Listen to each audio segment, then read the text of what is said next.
empresa constructora de Calcaterra, el primo hermano de Macri con Odebrecht. Puede ser también un recaudador, y en realidad estos $600.000, en caso de que efectivamente se hayan cobrado, era el primer pago de una serie de pagos. O puede ser un intermediario. Pagos para que se efectuara la obra del soterramiento del Sarmiento. Es muy importante. Estamos hablando en el fondo de eso. Claro, ¿no? es muy importante. Soterramiento del Sarmiento, que es una palabra que los argentinos casi usamos, la palabra soterramiento casi la usamos solo para el Sarmiento. De hace tanto que se está haciendo, sí, que uno piensa en soterramiento solo. En realidad la obra está parada. La obra está parada.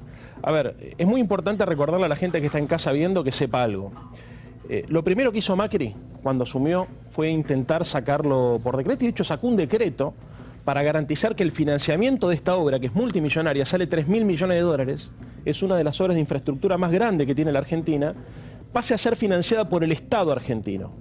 Durante todo este periodo que se negoció la posibilidad de que esta UTE, que es una alianza de empresas, o sea, para que la gente entienda, Odebrecht es una constructora gigante que opera en todo el continente y que hizo una alianza con la empresa constructora de la familia Macri y otras dos empresas constructoras más.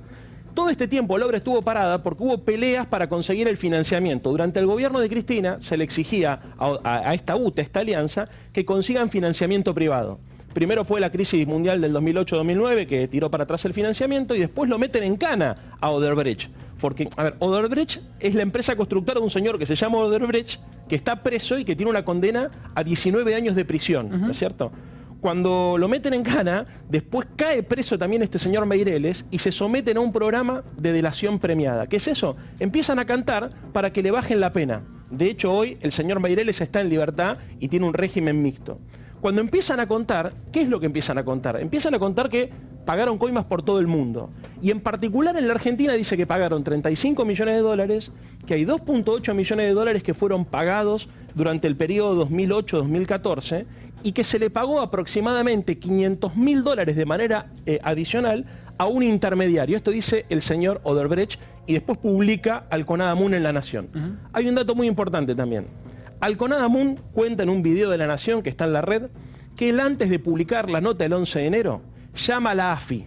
El señor Arribas estaba de vacaciones y él habla 3 veces con la gente de la AFI. La primera vez que habla con la gente de la AFI niega que haya existido algún tipo de operación comercial. La segunda vez, al día siguiente que Alconada Moon habla con la AFI, le reconocen que las transferencias, en plural, habían sido por la venta de un inmueble.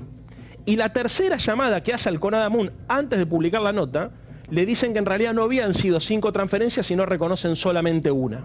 Entonces Alconada Moon lo que dice es, este tipo tuvo que haber tenido mucha mala suerte para hacer lo que te estaba explicando recién. Sí, además de que el Consorcio Peruano de Reporteros lo que consiguió fueron los tickers de las transferencias de la empresa offshore en Hong Kong hacia el banco suizo, donde arriba tenía la cuenta. Macri se pregunta, esos tickers están y dicen la hora de cada una de las transferencias con minutos de diferencia. Macri se pregunta que no entiende cuál es el rol entre el señor Arribas y el señor Odebrecht. Es evidente que el rol tiene que ser la empresa constructora IEXA, porque esto es lo que la gente tiene que tener claro. Hubo una sociedad, una alianza para hacer esta obra del soterramiento entre la empresa IEXA, que es la empresa de Franco Macri en su momento, que no se llama Macri, se llama IEXA. La empresa del señor Odebrecht, que es la constructora, se llama Odebrecht. Lo que no lograron hacer, ellos fue conseguir el financiamiento, pero cuando se hace la transferencia en el año 2013, en septiembre del 2013, la empresa cree haber conseguido el financiamiento y por eso lo publica en su página web. Entonces vos decís que yo creo, o era un testaferro o es un lobista que recibía... Pero para ver, sí, o es un lobista que cobró una propina por acercar a las partes, o es un recaudador y en realidad lo que él estaba haciendo era recaudar para un tercero. Podría ser Macri, podría ser Calcaterra, podría ser cualquiera, o lo que te decía fuera de cámara, puede ser el intermediario. Porque hay que recordar acá una cosa muy importante. Pero perdón, si era un recaudador, era para la empresa... Era un recaudador, o para el que estaba autorizando en ese momento era el gobierno. Era hay otra hipótesis que es para la campaña. Bueno, aportes de campaña. Claro, pero hay el que otra autorizaba, igual Odebrecht aporta a la campaña del PRO de manera oficial. Perdón, Leo, el que autorizaba esa obra o no era José López, el ex secretario de Obra Pública del kirchnerismo, ahora preso y agarrado infragante y revoleando bolsos por un convento. Entonces, parte de este dinero, vos decís, puede haber terminado en los bolsos. Bueno, una de las preguntas que se hizo Cristina, cuando apareció lo del señor López, los bolsos, este valijero corrupto, fue preguntarse quién le había pagado. Y yo creo que tranquilamente pudo haber sido esto, porque el señor López queda como encargado exclusivo del proyecto en agosto del 2013.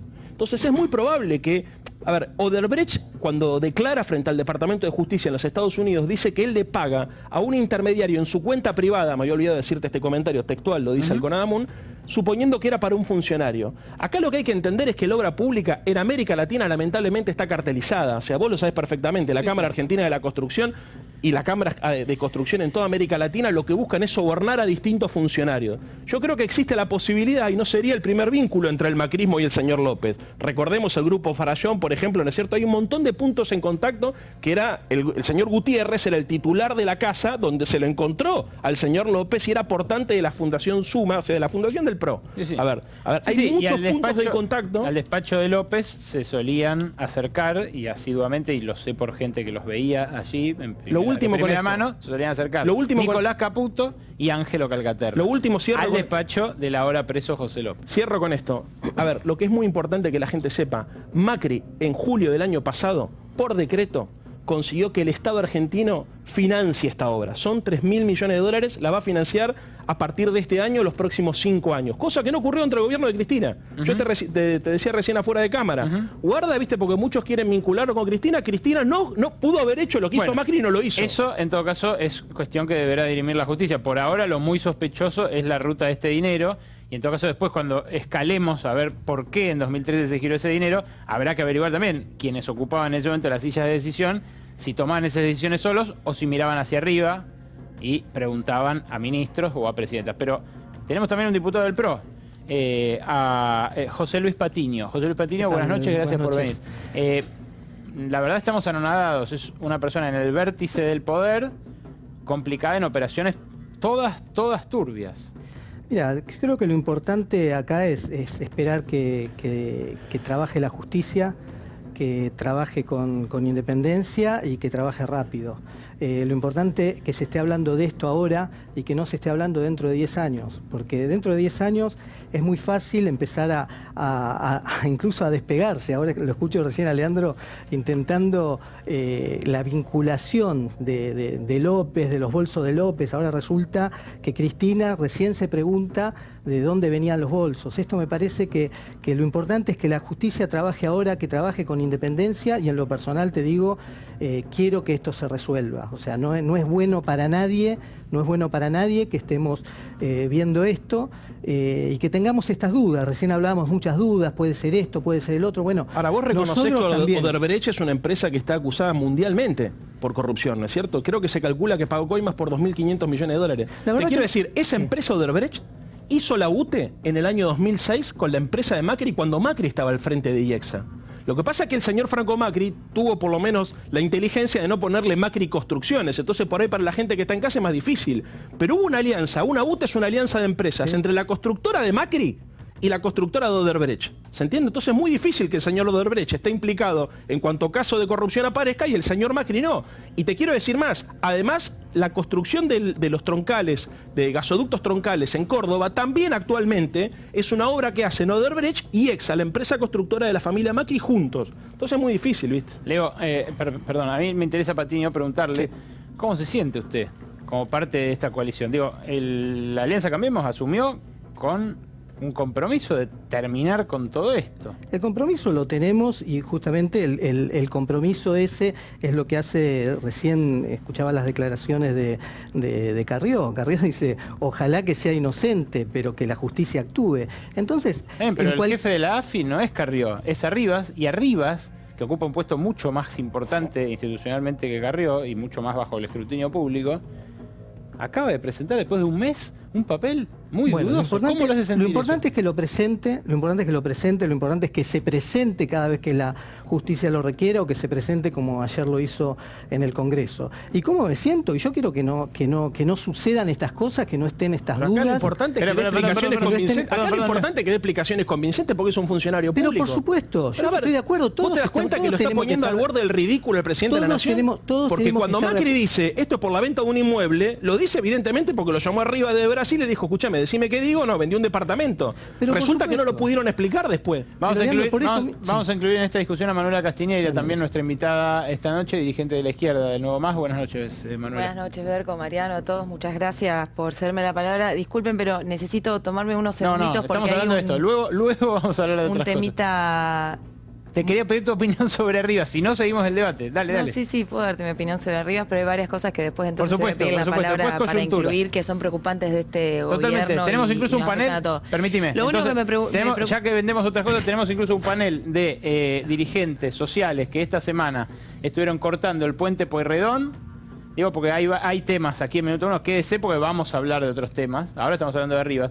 Dirigentes sociales que cortaron el puente Pueyrredón del Frente Popular de Darío Santillán, del Frente de Organizaciones en Lucha y otras organizaciones que no están siendo recibidas y no tienen diálogo ninguno con la ministra de Desarrollo Social, Carolina Stanley. Cuando se dice que se está atendiendo la emergencia social, que hay una ley de emergencia social, que se le va a pagar a todos los movimientos una recomposición de los saberes que venían recibiendo para subsistir en los barrios, bueno, acá tenemos gente que quedó afuera. Ahora sí, Manuela.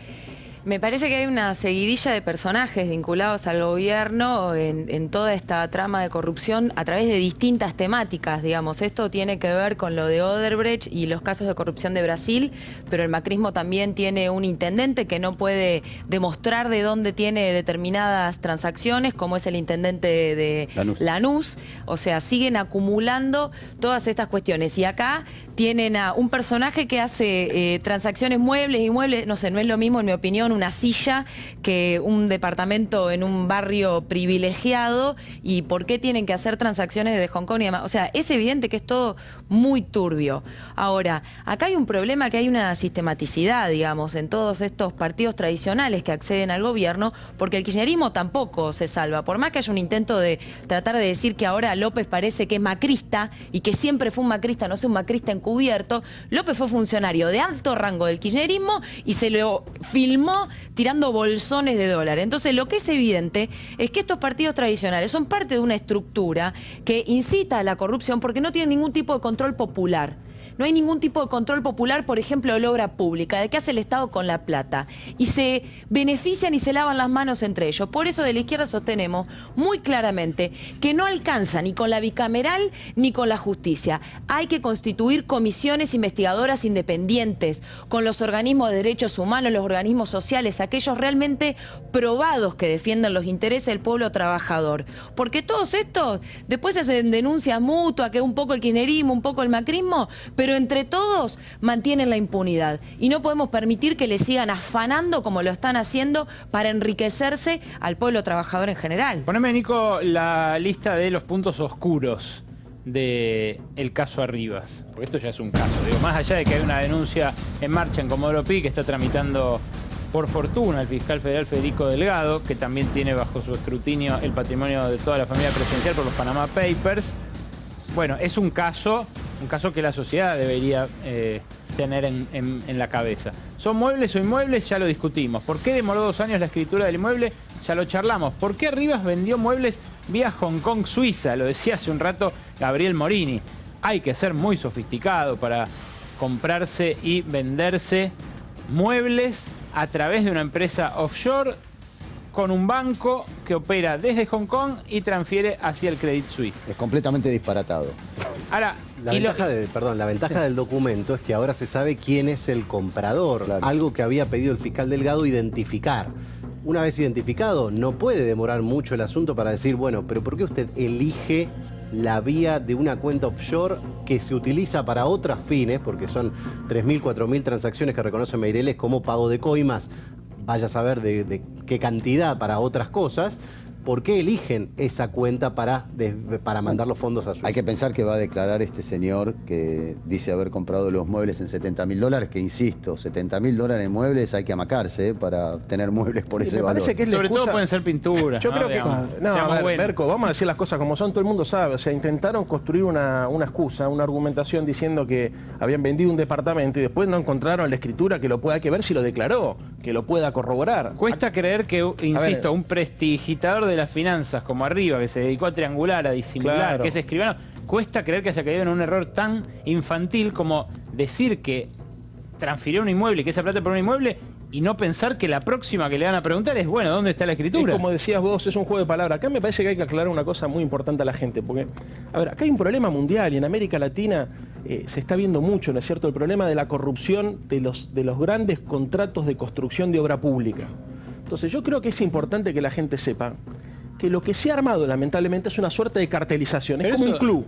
Pero hace mucho tiempo. Hace mucho, sí, obviamente. Infiltró, pero a ver, no es que pasa en la Argentina. Es más viejo que el agua. Exactamente, es más viejo que el agua, infiltró todos los estados en América Latina, todos los estados en el mundo, porque en Estados Unidos en realidad pasa lo mismo y en Europa pasa exactamente lo mismo. La diferencia está, me parece a mí, y en el caso concreto del soterramiento, para no irnos a la mierda con este tema, es que cuando Macri asume, lo primero que hace es le garantiza el negocio a estos muchachos, sacando un decreto y modificando el presupuesto. Por eso efectivamente ahora arranca. Y el financiamiento lo pone el Estado, lo que significa que en realidad los intereses del presidente de la Nación estaban muy vinculados a la posibilidad de que efectivamente este proyecto se haga con su empresa constructora, que esto es lo insólito, que es su empresa constructora. Otro tema que recorrió la semana fue el conflicto sindical.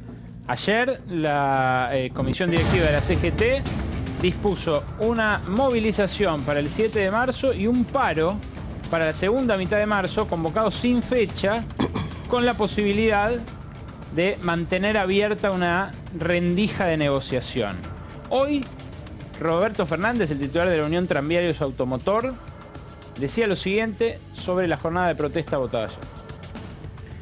Roberto Fernández, el protagonista, dicho sea de paso, de el último paro, el primer paro que hubo en la gestión Macri, que fue el paro de transportes de diciembre pasado. Escúchelo. Nosotros ahora, el día 7, vamos a acompañar a la marcha de los compañeros de la industria, ¿no es cierto? Porque estamos viendo, vuelvo a repetir, ¿no es cierto? Y nosotros somos conscientes y lo vemos constantemente todos los días, que la situación se pone muy difícil y cada vez hay menos fuente de trabajo. Los empresarios se comprometieron con el no despido y no suspensiones y esto continúa. No es con el mismo presidente, los empresarios no quieren buscar una solución completa. Bueno, este es un tema político, ¿no es cierto?, que lo tienen que decidir el gobierno. Nosotros queremos defender nada más que nuestra fuente de trabajo, créanme, eso es lo que deseamos. Es el titular de la UTA, de la Unión Tranviarios Automotor. Pero no fue el único que habló, también habló Daniel Funes de Rioja, de la parte empresaria, es el titular de COPAL, de la Cámara de Industrias Alimentarias, que dice, no nos pueden pedir que no despidamos. Escúchelo. Las entidades que culpa la economía industrial argentina, lo que pueden sugerir, persuadir, pero de ninguna manera imponer. Nosotros dijimos que cada sector tenía que ver de acuerdo a sus posibilidades. Esto no es voluntarismo, si una empresa no tiene más mercado, no tiene producto, no tiene materia prima, o no tiene exportaciones, está claro que tiene que buscar soluciones, que tratamos de buscarla de la manera más armónica posible. Un contexto conflictivo, un marzo que se avecina conflictivo luego de un febrero que está mostrando también más aumentos de precios de los previstos inicialmente, tanto por la luz como por los peajes, ahora por los cigarrillos, bueno, el mes pasado la nafta, en marzo nuevamente la nafta. Patiño, ¿está justificado o no este reverdecer de la pelea sindical o del conflicto? Mira, yo tengo esperanza de que falta un mes todavía, están anunciando para el 7 de marzo, tengo esperanza de que reconsideren y que sepan que si realmente lo que quieren es que se generen más empleo, este es el camino exactamente contrario. O sea, si no se genera en un país condiciones de empleabilidad, jamás va a crecer el empleo.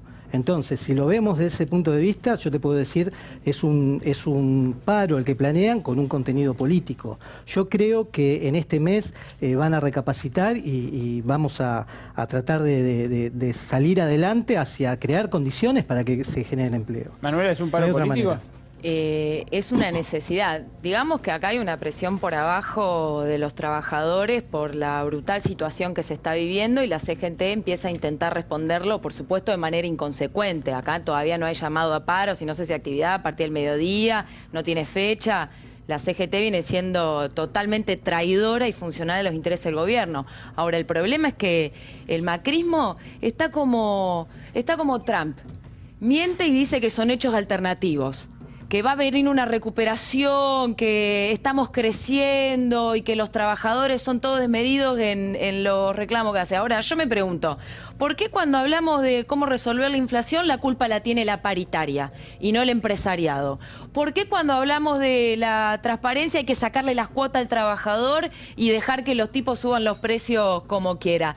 ¿Por qué cuando hablamos del déficit fiscal hay que hacer un tarifazo para los servicios sociales pero bajar las retenciones a la soja? Acá lo que es político es la política sistemática del macrismo para beneficiar al empresariado y para, la verdad, joderle la vida a los trabajadores, a los sectores populares. ¿Leo? Eso es lo que está en discusión en este momento. Todo paro es político. Y enhorabuena, lo que pasa es que este gobierno lo que intenta hacer es despolitizar a la sociedad y estigmatiza la palabra política.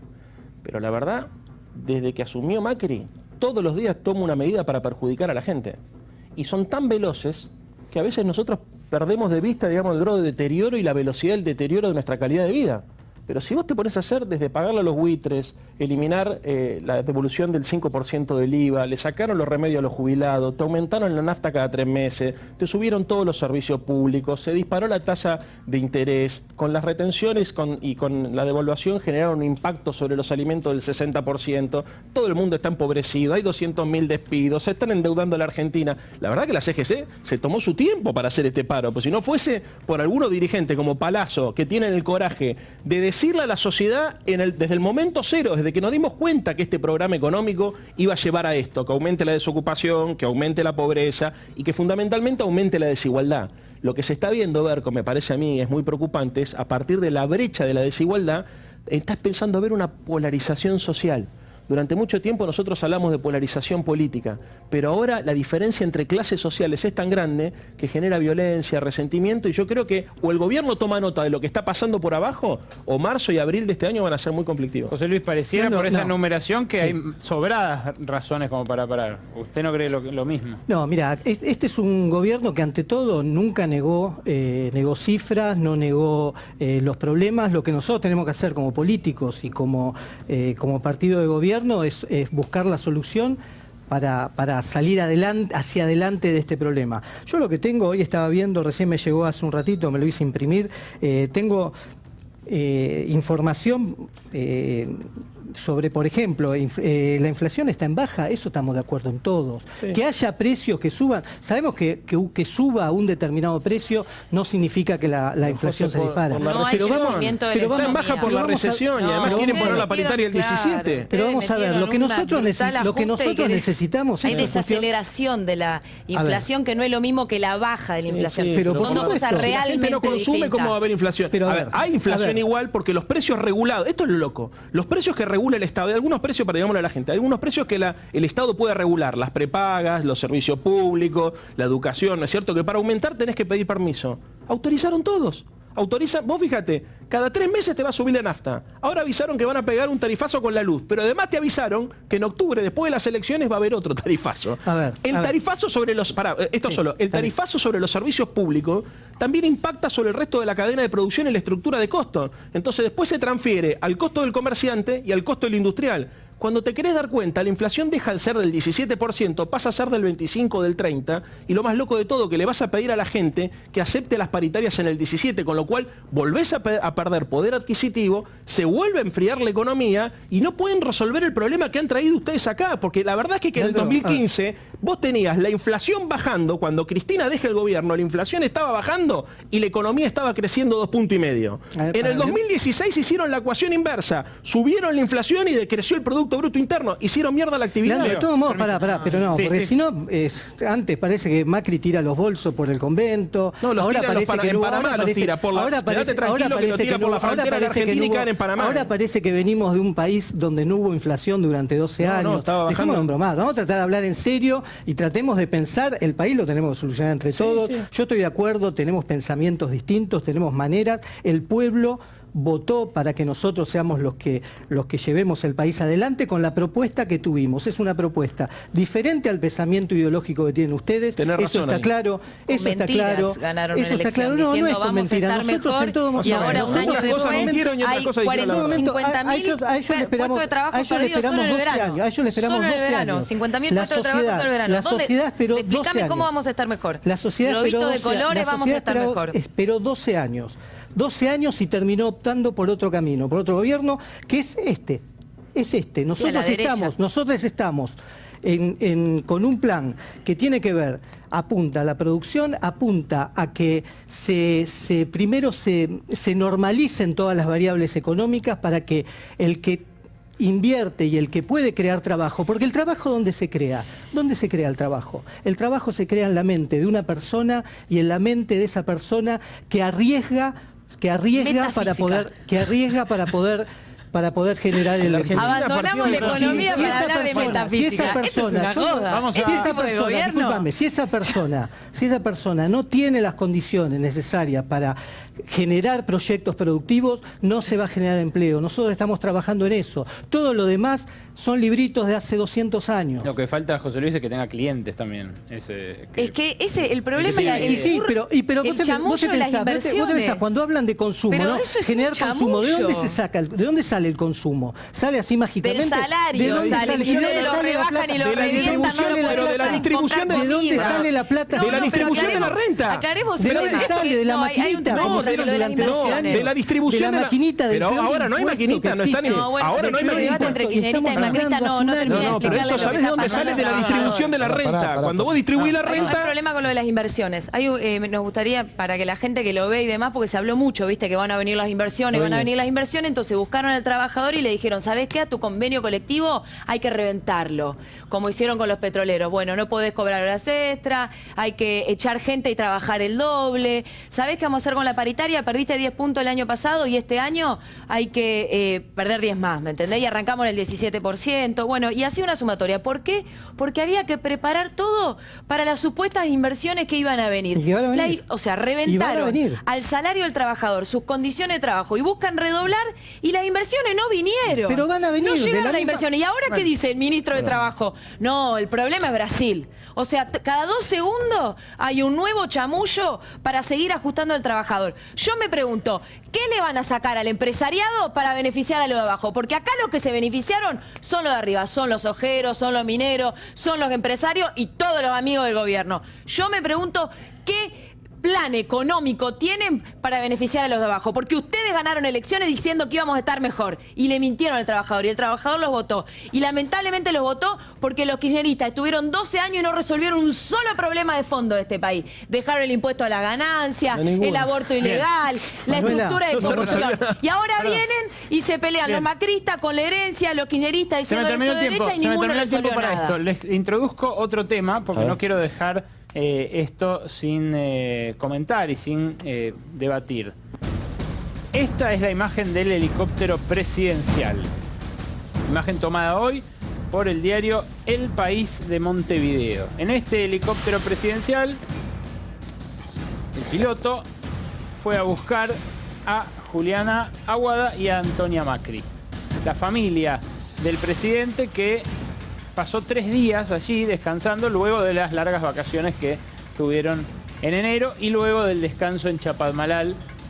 Primero la de enero fue en la Patagonia, luego en Chapadmalal, ambas con el presidente, y ahora se fueron solas, porque bueno, al presidente le tocaba ya volver a laburar, digamos. Entonces mandó a la familia sola. Y lo fue a buscar el helicóptero presidencial. Todo un debate esta tarde sobre este uso del helicóptero presidencial. Un debate que, dicho sea de paso, a mí no me parece demasiado profundo, porque creo que la familia presidencial tiene que tener una seguridad especial, como tiene en la mayoría de las democracias avanzadas del mundo. Y un debate también fallido en torno al ploteo de una de las camionetas, porque como el ploteo, fíjense en la otra foto, de las camionetas es de un banco suizo, donde también el presidente tenía una... Ahí se lo ve al banco suizo, donde el presidente tenía una cuenta declarada de 18 millones de dólares. Sí, se empezó a especular que los bolsos eran de plata, digo, como francamente, una cosa media disparatada. Francamente, eso fue... bueno, bastante aventurado, sobre todo porque el fotógrafo del diario El País, entrevistado esta tarde en Radio Con Voz, dijo esas camionetas son las del VIP del aeropuerto de Maldonado y todas tienen ese ploteo. No es que era una camioneta del banco suizo, era una camioneta del aeropuerto que tenía una propaganda de un banco suizo. Claro, son los avatares de moverse en un mundo VIP, ¿no? De moverse entre bancos suizos, Punta del Este y cuentas offshore. VIPs de aeropuertos, cuentas offshore, claro. Amigos cueveros en Brasil, trianguladores. Igual yo suscribo con vos. Yo creo que a mí no me parece que esté mal que un helicóptero presidencial vaya a buscar a la primera dama y a la hija del presidente. La seguridad es que hay cuestiones que además están reguladas. Esto vendría a ser uso privado de bienes oficiales, digamos. Que incluso está estipulado que se pague, ¿no? Que se pague, si son en vacaciones lo que se reembolsa teóricamente sería un pasaje en primera, que siempre es más barato que el uso de un helicóptero, obviamente, en particular. Pero es cierto que la familia del presidente, cualquiera sea, tiene que tener la seguridad mínima de usar los vehículos oficiales. A Morini, a Hamilton y a Berkovich, la verdad que no nos escandaliza esto. A la que la escandalizaba muchísimo, antes, no ahora, es a Laura Alonso, la titular de la Oficina Anticorrupción. O por lo menos así da testimonio este tuit, del cual Laura Alonso a lo Nostradamus hablaba de la Oficina Anticorrupción que luego ocuparía, pero en el año 2014, el 29 de julio de 2014. Y mire lo que decía, la Oficina Anticorrupción, que existe aunque no lo creas. No está hablando ahora, 2014. Está hablando de ese momento. De 2014. Debería investigar de oficio, bueno, está mal redactado, debería investigar de oficio el uso particular de la flota presidencial. Eso decía Laura Alonso cuando se hablaba de los viajes al Calafate, no a Punta del Este, al Calafate, a la Argentina, de la familia de la anterior presidenta. Ahora, hoy, en 2016, cuando a Laura Alonso le toca ocupar la presidencia de la Oficina Anticorrupción, opina esto.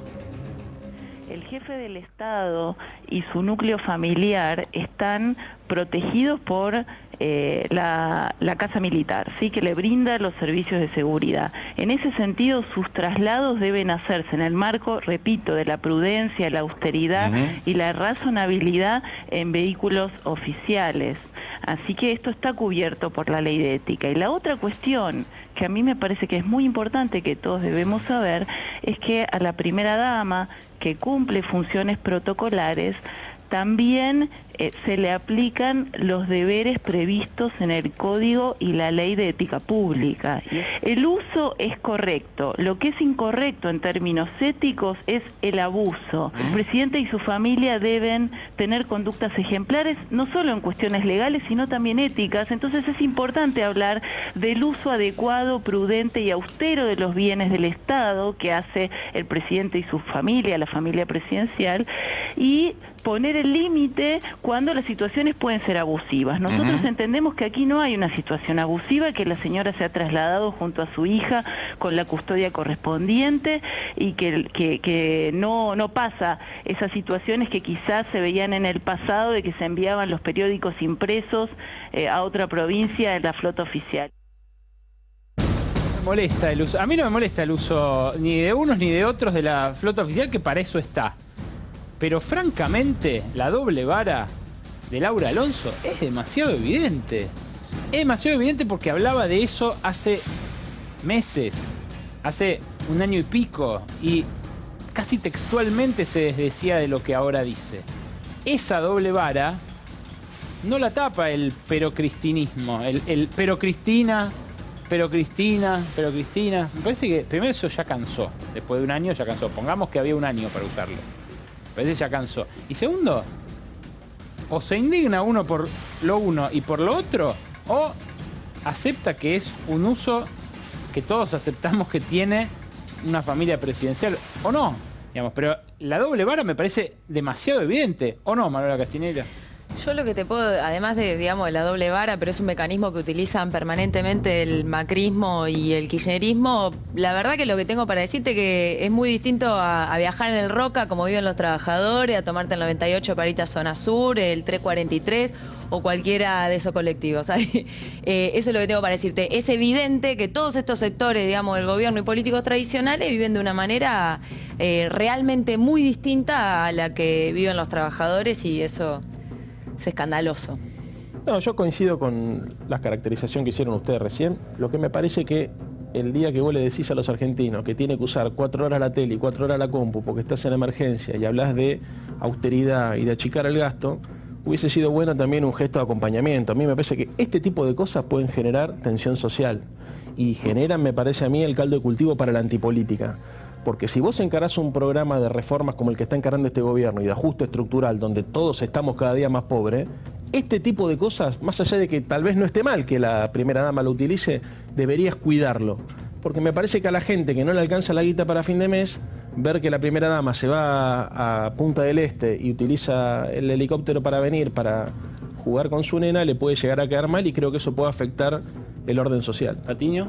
El uso es correcto, yo fui también duro con el uso del avión presidencial en otras épocas y ahora coincido un poco. Yo creo que hay que cuidar. O sea, se equivocó en aquel momento, dice. Que tengan que ver ¿Cree que se equivocó en aquel momento? Que tengan que ver con la austeridad. Yo creo que pero le pregunto, ¿verdad? Si cree que en aquel momento se equivocó. Le estoy preguntando en serio. Sí, no hay que utilizar digamos, hay que ser prudentes y austeros con el uso de los digamos, de la cosa pública. Entonces ahora pienso lo mismo que pensaba antes. Me parece que es fundamental, sobre todo porque yo, y ya lo vieron en mis opiniones anteriores, estoy totalmente convencido que se necesita sí reducir el gasto público, pero justamente si se va a reducir el gasto público no empecemos por los que menos tienen, sino que empecemos sinceramente por casa. Entonces, yo soy diputado, trato de ser austero, mis compañeros de bloque tratan de ser austeros y me parece también que en el Ejecutivo van a tener que ser austeros. Entiendo que hay protocolos, que hay un montón de cuestiones que tienen que ver con ceremonial y con un montón de cosas que los permiten, que son correctos, pero me parece que los gestos no están de más. Yo igual prefiero que use el helicóptero presidencial y no el helicóptero del señor Joe Lewis, como utilizó el presidente, siendo que... Eso sí está mal. Eso estuvo muy mal, porque además el señor Joe Lewis es dueño de las compañías eléctricas, ¿no es cierto?, de Edenor. Y después cuando uno ve el tarifazo que nos ponen y ve que el mismo día que nos ponen un tarifazo del 148%, las acciones de Edenor crecen 8 puntos en la bolsa porteña, uno se pregunta si en ese viaje en helicóptero que hizo el señor Macri o el presidente de la República a bordo del helicóptero el señor Joe Lewis, eso sí no está reñido con la ética. Y yo creo que ahí sí deberíamos pensar seriamente, ¿no es cierto?, en poder garantizarle a los argentinos que lo público y lo privado esté bien diferenciado. Le hablé con el corazón y me respondió con una chicana. No, con un recuerdo, porque mucha gente se habrá olvidado. No, está bien, si me permitís, Berco, hay una cuestión que quería, digamos, difundir y avisar. Hay dos cosas muy breves, pero muy importantes. Desde muchos sectores de la izquierda, sobre todo nosotros del Nuevo Más, de la izquierda del Frente, estamos exigiendo la separación del cargo de Gómez Centurión por su política negacionista sobre la última dictadura militar. Y realmente... ¿no? ¿Estamos teniendo un problema de audio? Sí. Me parece a mí. No sé si se escucha hacia afuera, pero tenemos que terminar esto. Sí, pero bueno, si no se escucha, 2 segundos. Si no se escucha no tiene mucho sentido. Es un tema importante. Espero que lo esté escuchando la gente en la casa porque... Sí, se escucha, es interno el problema. Ah, bueno, disculpa, gracias. Pero me tengo que ir a la tanda, por eso te doy 2 segundos. Muy breve, realmente estamos exigiendo la separación del cargo de Gómez Centurión y también que vaya preso por hacer apología de la última dictadura, realmente ser un negacionista y decir que hubo 22.000 mentiras. Se trata de 22.000 compañeros detenidos desaparecidos que están en las fosas comunes y en el fondo de los ríos. Invito yo al resto del panel a que se pronuncie de esta manera, ya que hay funcionarios acá y demás. Yo estoy de acuerdo con vos, Manuela. Sí, somos muchos los que lo hemos exigido. Patiño tendrá su posición, le dejamos su libre albedrío. Pausa.